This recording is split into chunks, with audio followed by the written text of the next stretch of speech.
Welcome to Minak Online tutorial. Before us is this indices question, and it says simplify in brackets the cube root of 64 of the product of 64 and a raised to the power of 3 or to the power of -1.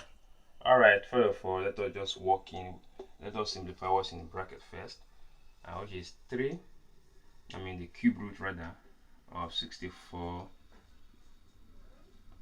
and a raised to the power 3.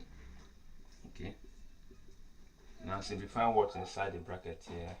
Now this is same thing as saying 64 a raised to the power 3 or to the power of 1/3 -1, right? Yes.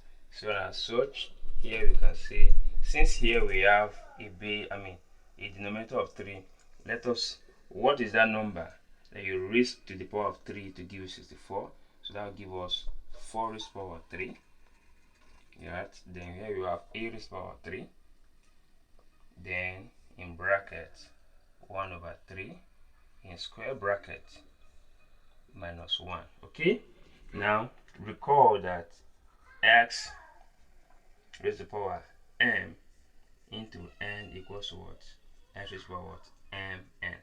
So if I were to use this rule here, we'll now have 4 raised to the power of 3 over your 3 here, then a raised to the power of 3 times 3 here, take note, all raised to the power -1. So when you cancel out this, so you are left with what? 4a raised to the power of what? -1. And at the end of the day, x raised to the power -1 equals to 1 over what? X. That is an arrow in indices, so which means this will now give us 1/4a. Alright, final answer. If you love what I've just done, kindly subscribe to my YouTube channel and sure you click on the notification button to be notified of all my videos, both the chemistry, physics, and mathematics. Thank you and God bless you.